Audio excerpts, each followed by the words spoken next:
Investigation is not the domain of judiciary. Is the committee under Constitution of India? No.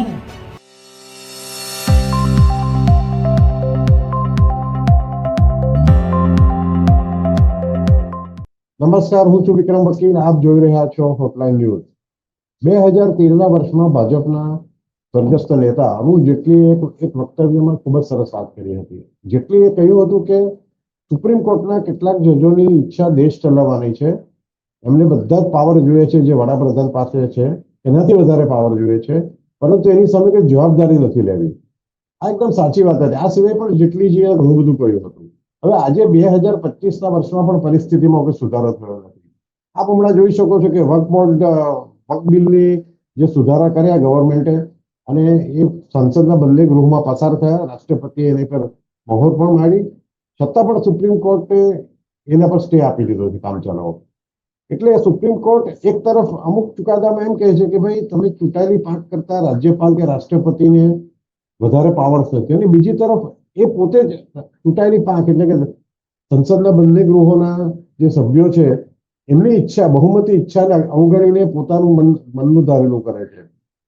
ઘણા વર્ષોથી supreme કોર્ટના જજો પર અને હાઈકોર્ટના જજીસ પર પણ એવો આક્ષેપ થતો રહ્યો છે કે એઓ આઈડિયોલોજીકલી, પોલિટિકલ આઈડિયોલોજી જોઈને નિર્ણય લે છે, કોઈ લોજિકલી નથી લેતા. અને ઘણા સુપ્રીમ કોર્ટના જજો તો શિક્ષકોની જેમ શિક્ષણ આપવા માંડે છે ન્યાય તોડવાની જગ્યાએ. આ બધા પ્રકારના ઘણા બધા વિવાદો થતા રહ્યા છે. હવે હમણાં સોશિયલ મીડિયાના વ્યાપ વધ્યા પછી લોકો ખુલીને બોલતા થયા છે.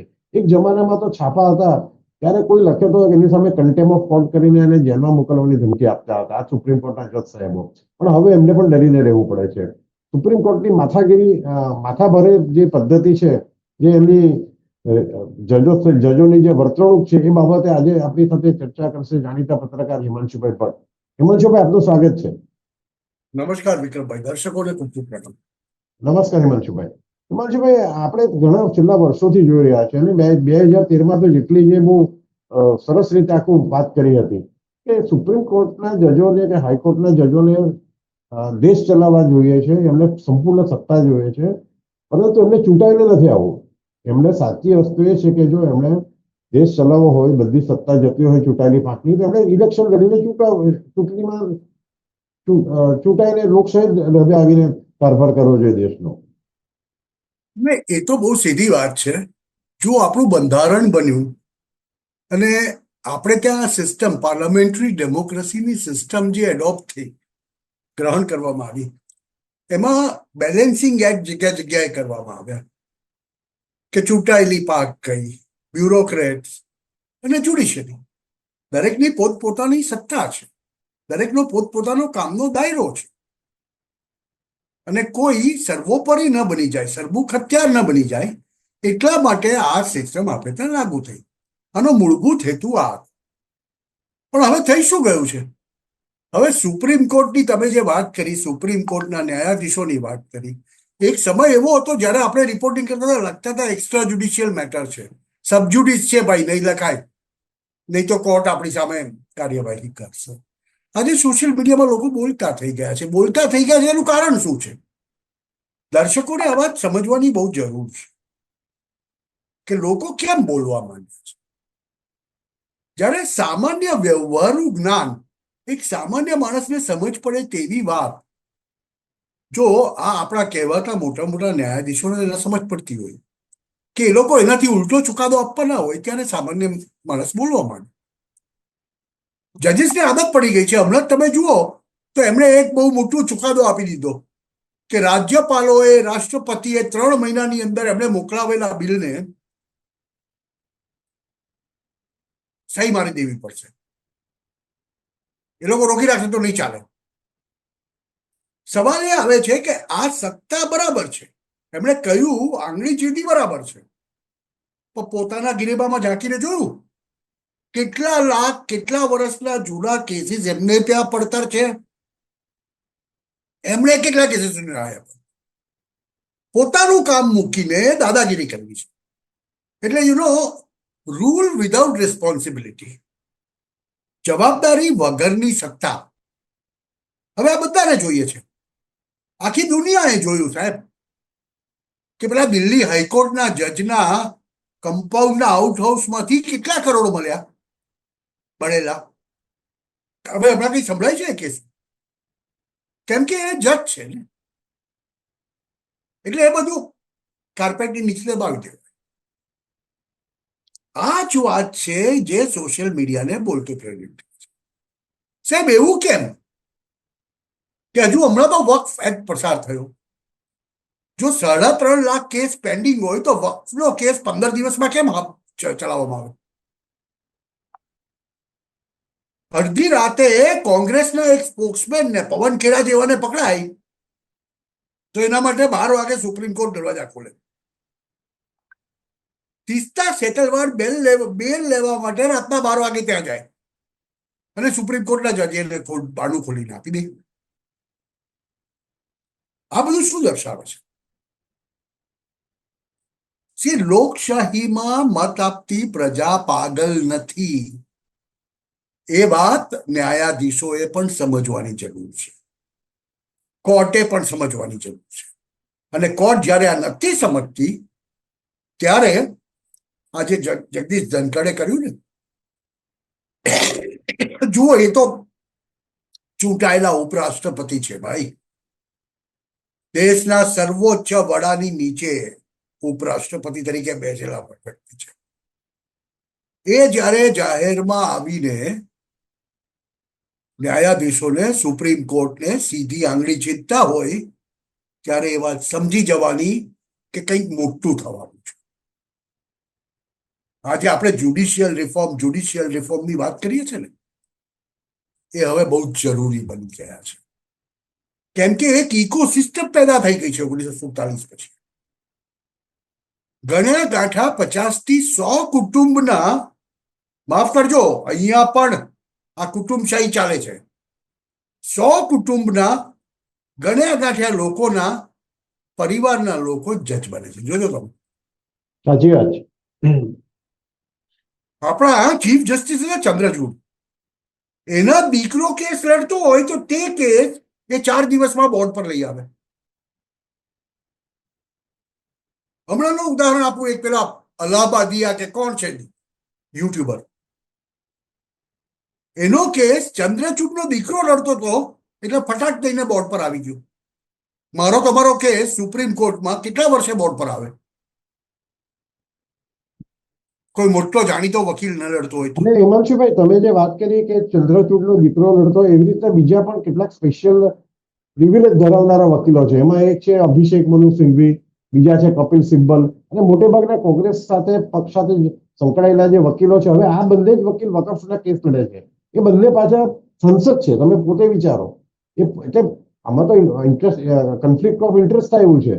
અને મોરલી તો એમને આવો કેસ લેવા જ નહીં જોઈએ, પણ છતાં પણ એ કેસ લે છે, લડે છે. સુપ્રીમ કોર્ટના જજો એ સમય વાંધો લેતા નથી અને એમની તરફેણમાં સ્ટે આપી દે છે.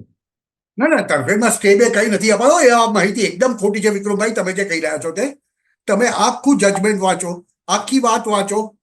એમણે જે નુક્તેચીની કરી છે સુપ્રીમ કોર્ટે આ વખતે, એ બહુ ક્લિયર છે. જુઓ, આમાં બે વસ્તુ છે, વક્ફ બોર્ડ અને વક્ફની કહેવાતી જમીનો, જે આર્ટિકલ 40 હેઠળ લેવાયેલી હતી, જેના કોઈ દસ્તાવેજો નથી. એ વાત તો અદાલત પણ બહુ ક્લિયર છે કે જે રજિસ્ટર્ડ ડોક્યુમેન્ટ્સ છે, જે રજિસ્ટર્ડ પ્રોપર્ટીઝ છે, જેના લીગલ દસ્તાવેજો છે, તેની સામે તો સરકારને બી કોઈ વાંધો નથી. પણ જેના કોઈ દસ્તાવેજો જ નથી, એવી લગભગ 60% પ્રોપર્ટી વક્ફની એવી છે. યુપીનું ઉદાહરણ આપું કે 1,22,000 માંથી કઈ લગભગ 1,00,000 પ્રોપર્ટી એવી છે કે જેના કોઈ દસ્તાવેજ. આ એ જે પ્રોપર્ટીની જેના દસ્તાવેજ નથી, એ બાબતમાં તો કપિલ સિબ્બલ એવી દલીલ કરે છે કે 400 વર્ષ જૂની મસ્જિદ કે જે હા, તો 400 વર્ષ જૂનું મારું ઘર છે, એનો ડોક્યુમેન્ટ ક્યાંથી લેવા જાઉં? એ ક્યાંથી સામી લેવા દલીલ જાય? એ છે. કપિલ સિબ્બલની દલીલ એ છે કે ભાઈ દસ્તાવેજ ક્યાંથી લેવા જાય. પણ તો આની સામે કેટલાક બીજાની દલીલ એવી છે કે ભાઈ એ જ વાત કાશી કે મથુરાના મંદિરને પણ લાગુ પડે છે. હજારો વર્ષ જૂના છે. જયારે રામ મંદિર બન્યું હતું ત્યારે રામના જન્મના પુરાવા માંગતા હતા આ જ કોંગ્રેસના વકીલો અને સિસ્ટમ. એટલે એમાં કોઈ એવો પ્રશ્ન નથી. આ અદાલતે પણ બહુ સ્પષ્ટ કહ્યું છે, જે પણ એ વાત જ નથી. સી એ એમણે 7 દિવસનો સમય આપ્યો છે. સી મજાની વાત એ છે કે સુપ્રીમ કોર્ટ ઘણીવાર દોડડાયું પણ કરે છે. આપણાથી બોલાશે નહીં, આપણી સામે કદાચ કન્ટેમ્પ્ટ ઓફ કોર્ટ લાગી જાય. એ એમ સમજે છે કે સુપ્રીમ કોર્ટ ચૂંટાયેલી સરકાર અને બંધારણથી ઉપર છે, પાર્લામેન્ટથી ઉપર છે. એમને અબાધિત અધિકાર છે ગમે તેને ગમે તે કહેવાનું, અને તે આખી દુનિયા સાંભળી લેશે, લાખો દેશ સાંભળી લેશે. હવે એ બનવાનું નથી. બહુ ક્લિયરલી કહેવામાં આવ્યું છે, 7 દિવસનો સમય અપાયો, અને આનું જે ઓબ્ઝર્વેશન છે તેમાં એ બહુ ક્લિયરલી કહેવાયું છે કે જે પ્રોપર્ટીઝના ડોક્યુમેન્ટ નથી એની તો કોઈ વાત જ નથી. એ તો આજે નવું વક્ફ બન્યું, વક્ફનું એમેન્ડમેન્ટ બિલ સાથેનું જે બન્યું 2025 એ પ્રમાણે જ જશે. પણ જેના ડોક્યુમેન્ટ છે તે, અને સરકારને પોતાની વાત કરવા માટે 7 દિવસ. હવે સાહેબ હું કહું, સરકારી વકીલ તુષાર મહેતા એમ કે છે 7 દિવસમાં 7,500 પાનાની ફાઇલ આપી દેશે કે લો વાંચો, તો શું થશે? જો યાદ રાખજો, અત્યારના ચીફ જસ્ટિસ જે છે ને તે એક જુદા પ્રકારની ઇકોસિસ્ટમમાંથી આવે છે કે જે ઇકોસિસ્ટમના પહેલાના જજીસ પણ ભાગ હતા. તમે એને કોંગ્રેસની ઇકોસિસ્ટમ કહી, હું એને ગહેરા રાજ્યની લેફ્ટિસ્ટ લિબ્રાન્ડો ઇકોસિસ્ટમ કહું છું. આ ચીફ જસ્ટિસ 14મી મે રિટાયર થાય છે. ત્યાર પછી બીજા ચીફ જસ્ટિસ, એટલે વકફમાં તો ખેર થશે. એવી ખરાબ રીતે બારોબાર છે કે 370 જે રીતે ચાલ્યું હતું ને ભાઈ, 370 ને નાબૂદ કર્યું, અને એમાં જે સુપ્રીમ કોર્ટમાં જે ચાલ્યું હતું ને, એક્ઝેક્ટલી આ જ રીતે શરૂ થયું હતું. તમે બેના પેરેલલ જોશો, અને પછી આખો દાવ સરકારે બદલી નાખ્યો. અહીંયા પણ કંઈક એવું જ બનવાનું છે, પણ એમાં નહીં જઈએ. આપણે વાત કરીએ છીએ સુપ્રીમ કોર્ટ અને સુપ્રીમ કોર્ટના જજીસની હિમાકત. ખાસ કરીને હેમંતભાઈ, જ્યુડિશિયલ રિફોર્મની જે વાત વર્ષોથી ચાલે છે, અને કોલેજિયમ સિસ્ટમ, આ બે વિશે પણ ચર્ચા થવી જરૂરી છે. કારણ કે સામાન્ય દર્શકોને કદાચ ખબર નહીં હોય, કોલેજિયમ સિસ્ટમ એટલે એક જજ બીજા જજની નિમણૂક કરે છે. સુપ્રીમ કોર્ટના જજીસની નિમણૂક પણ સુપ્રીમ કોર્ટના જજો જ કરે છે. એટલે આની અંદર પારદર્શિકતા ક્યાંથી હોય? અને પારદર્શિકતા વિશે કોઈને શંકા હોય તો શંકા વ્યાજબી પણ છે. એટલે આ રિફોર્મ્સ વિશે બી વાત કરવી જરૂરી છે. પારદર્શિતાની સીધી વાત દર્શકોને પૂછવું એક વસ્તુ, સાહેબ એવું કેમ કે બધા પાર્લામેન્ટેરિયન ચૂંટણી લડવા જાય ત્યારે ઇલેક્શન કમિશનના નિયમ પ્રમાણે એમણે એક ફોર્મ ભરીને પોતાની મિલકતોની જાહેરાત કરવી પડે, દર 5 વર્ષે કરવી પડે. જો 7 વાર ચૂંટણી લડે તો તેને દર 5 વર્ષે કરવી જ પડે જ્યારે ચૂંટણી લડે. સુપ્રીમ કોર્ટે જજોની સંપત્તિ કેમ નથી દાખલ? જ્યારે વોલેન્ટરી દાખલ કરવાનું કીધું એમના એની ઉપર, ખાલી 13% સુપ્રીમ કોર્ટના જજોએ પોતાની સંપત્તિ જાહેર કરી છે. બાકીના 86-87% લોકોનું શું? પ્રજાને આમાં જ સમજ પડી જશે. સુપ્રીમ કોર્ટ કરે તે બધું દૂધે ધોયેલું. અરે ભાઈ, માનવ સહજ ભૂલ બધા જ કરતા હોય છે. એટલે જ પેલી નોટો બાળી નાખવી પડી, કરોડોની નોટો ઉપર આગ લગાડવી. અને ચોરી તો ત્યાં સુધીની કે બળી ગયેલી નોટો પણ મળી આવી. બળી ગયેલી નોટો પણ મળી આવી. એટલે તમે જે કોલિજિયમ સિસ્ટમની વાત કરી એના માટે જરાક એક કોમેન્ટ હું આજે કરીશ. અને તે એ કે સાહેબ મને એ કહો, હું ને તમે 40 વર્ષના મિત્રો છીએ. મારી દીકરી લોની ગ્રેજ્યુએટ થઈ ગઈ, પછી એને 2 કેસ અપાવવાના હોય તો વિક્રમભાઈ કેમ મદદ ના કરે? તમારો દીકરો લોનો ગ્રેજ્યુએટ થઈ ગયો, પછી તમે તમારા દીકરાને એમ કેમ નાખો કે પહેલા 5 કેસ તું હિમાંશુભાઈની કોર્ટમાં જ લાવજે?